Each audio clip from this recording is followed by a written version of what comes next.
Hello students. जैसे कि last topic हमने पढ़ा था, कल हमने जो डिस्कस किया था एक टॉपिक में कि India is a developing country. In Bharat एक विकासशील देश है। उसके हमने देखे थे कौन कौन से जो कारण हैं जिसकी वजह से हम कह सकते हैं कि जो भारत एक विकासशील देश श्रेणी में आता है। अब हम आज थोड़ा सा उसी टॉपिक को और आगे पढ़ते हैं, थोड़ा सा उसकी जो तथ्यों का तथ्यों को देखते हैं और तथ्यों के आधार पर देखते हैं कि भारत जो विकासशील देश है वो उसकी विकासशीलता किस श्रेणी में आती है, इसको हम देखते हैं आज।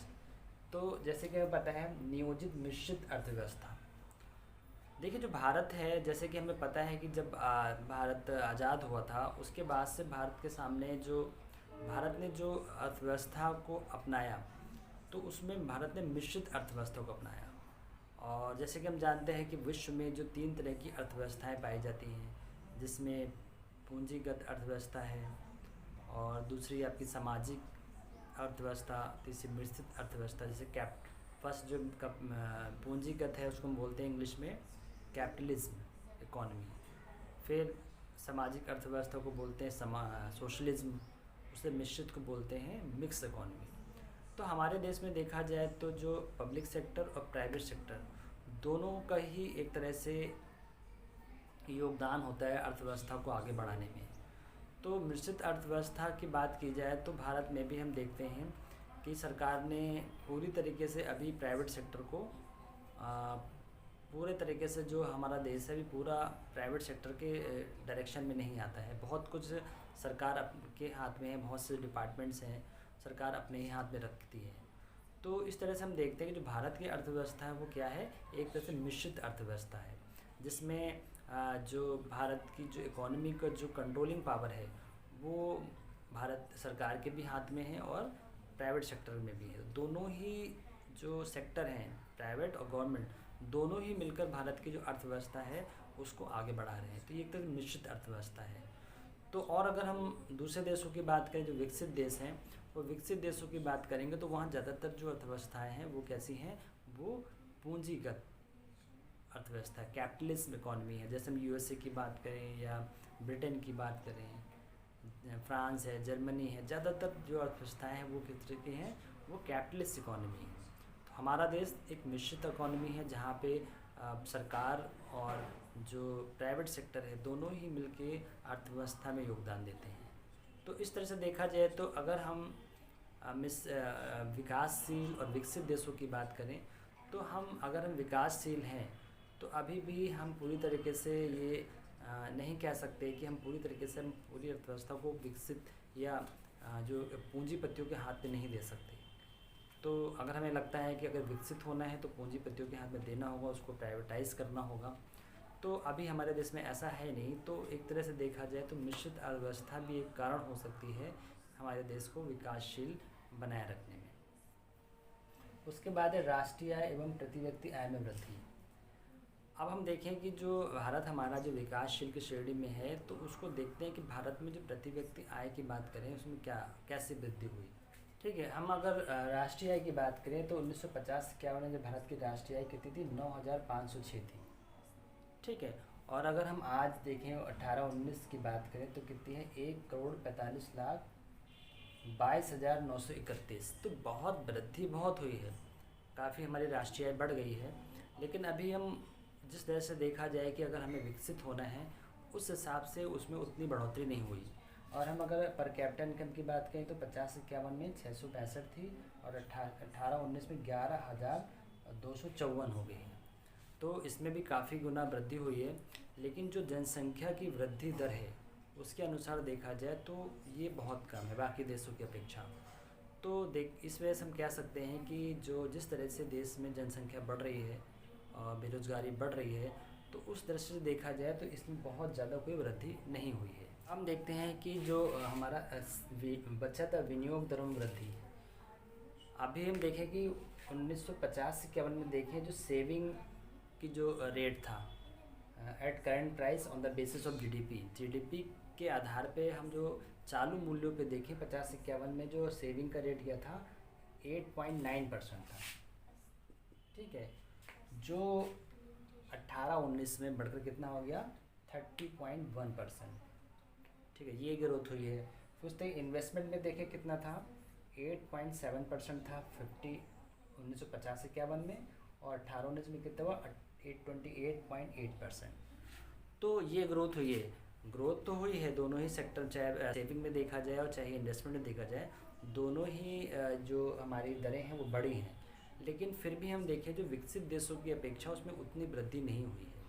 अगर हमें विकसित देशों की श्रेणी में जाना है तो हमें देखना होगा दूसरे देशों की जो कंपेयर में उससे काफ़ी आसपास रहना होगा, बढ़ना होगा, और इन्वेस्टमेंट करना होगा, लोगों को और सेविंग करनी होगी, लोगों की इनकम बढ़ानी होगी। देखो सेविंग तभी बढ़ सकती है जब लोगों की इनकम बढ़ेगी।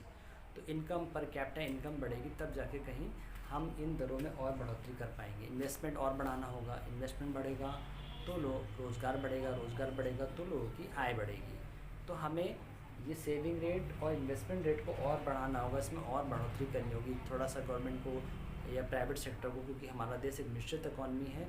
तो जो पब्लिक सेक्टर और प्राइवेट सेक्टर दोनों ही मिलकर इसमें लोगों की जो इनकम को बढ़ाने पे जोर दिया जाए। इनकम तभी बढ़ सकती है जब रोज़गार का सृजन होगा, और रोज़गार तभी बढ़ेगा जब इन्वेस्टमेंट होगा। उसके बाद हमारा जो टॉपिक है तीनों क्षेत्रों का सापेक्षिक महत्व। जैसे कि हम जानते हैं कि जो हमारी जो इकॉनमी है वो ये 3 सेक्टर इकॉनमी है, जिसमें हमारा primary sector, secondary sector, territory sector. Primary sector जिसमें हम एग्रीकल्चर या उससे रिलेटेड जो इंडस्ट्रीज़ हैं उनकी बात करते हैं। सेकेंडरी सेक्टर जितने भी हमारे उद्योग हैं, इंडस्ट्रीज़ हैं, फैक्ट्रीज़ हैं, उत्पादन क्षेत्र है, उसकी बात करते हैं। और टेरिटरी सेक्टर जो हमारा, जिसमें हम सर्विसेज की बात करते हैं, तो सेवा क्षेत्र की बात करते हैं। तो हम देखते हैं कि जिस तरह से देखा जाए तो जो शुरुआत में जब हमारा देश आज़ाद हुआ था और जिस समय में फर्स्ट 5 प्लानिंग करी गई थी, तो उसमें जो महत्वपूर्ण रोल प्ले किया था वो एग्रीकल्चर ने किया था। और उस समय जो एग्रीकल्चर का जो कंट्रीब्यूशन जीडीपी में था वो बहुत ज़्यादा था, करीब 54-5 के ऊपर था। लेकिन आज हम देख रहे हैं कि टेरिटरी सेक्टर का 60% हो गया है, सेकेंडरी का 28 और प्राइमरी का 70%।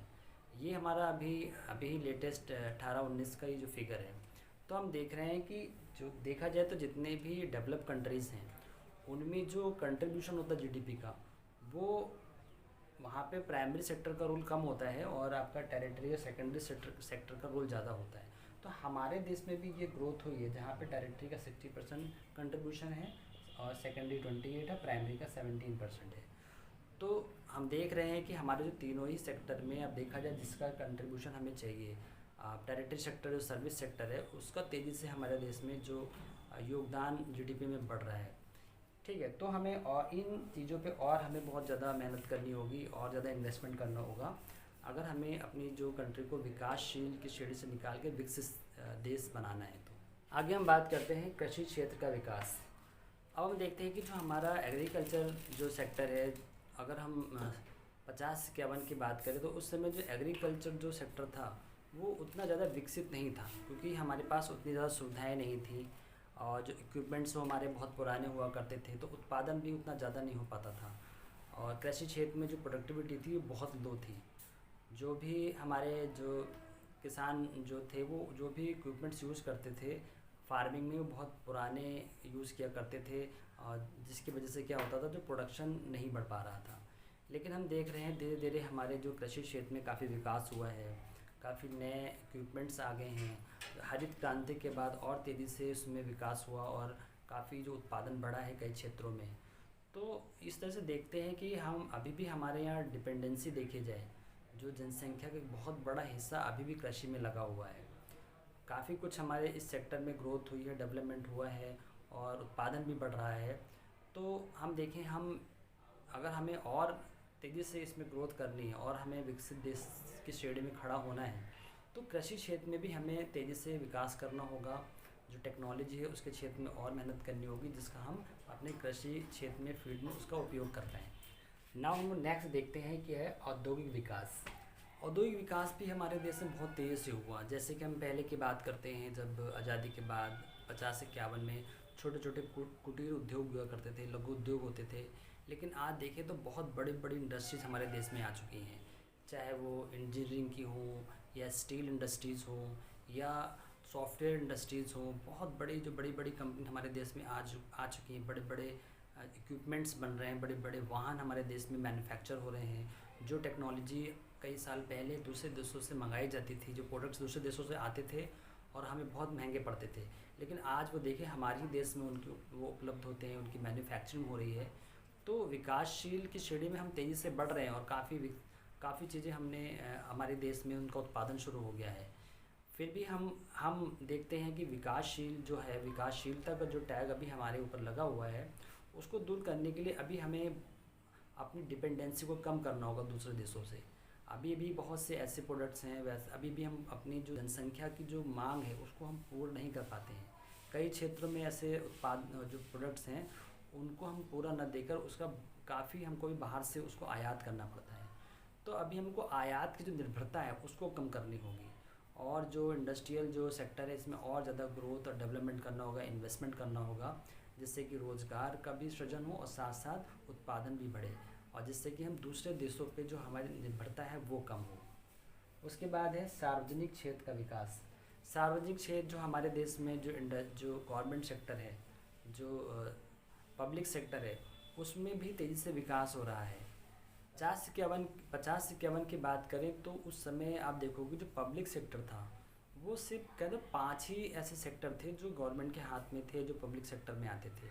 और आज अगर हम बात करें करीब 200-250 के ऊपर पब्लिक सेक्टर की जो यूनिट्स हैं वो हमारे देश में हैं, और काफ़ी पैसा, काफ़ी करोड़ों रुपए, अरबों रुपए उसमें इन्वेस्ट भी हो रहा है। तो इसमें भी काफ़ी तेज़ी से विकास हो रहा है, और भी कोशिश करनी है गवर्नमेंट को इस सेक्टर में और ज़्यादा डेवलपमेंट करना, विकसित करना, इन्वेस्टमेंट करना, जिससे कि ज़्यादा से ज़्यादा लोगों को रोज़गार दिया जा सके और उनकी इनकम को बढ़ाया जा सके। बाजार तंत्र द्वारा औद्योगिक क्रियाओं का निर्देशन। बाजार तंत्र, आज हम देखते हैं जो बाजार तंत्र है, जो मार्केट मैकेनिज़्म है, वो इस तरह का है कि जो देश में जो उत्पादन हो रहा है वो डिपेंड करता है देश की मांग और पूर्ति पे। जिस तरह से मांग वस्तुओं की बढ़ती है उसी अनुसार उसकी पूर्ति होती है, और जो वस्तुओं का जो मूल्य है वो भी डिपेंड करता है वस्तुओं की मांग और पूर्ति पे। तो देखा जाए तो कि जो जो पूरा बाजार तंत्र है वो पूरी तरीके से एक तरह से मांग और पूर्ति पे डिपेंड हो गया है।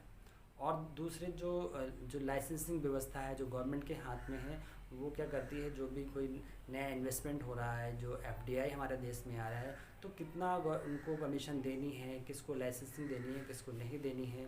तो ये सारी चीज़ें जो कंट्रोलिंग है, ये एक तरह से बाजार तंत्र है जो पूरा, इसकी वजह से भी देखा जाए तो जो हमारे देश में काफ़ी कुछ सुधार हुआ है, और हम जो काफ़ी तेज़ी से विकसित देशों की तरफ बढ़ रहे हैं, और इसमें सुधार की ज़रूरत है, जिससे कि हम और तेज़ी से ग्रोथ करें, हमारी जीडीपी बढ़े, और जो मांग बढ़े, तो मांग बढ़ेगी तो क्या होगा, उत्पादन भी बढ़ेगा।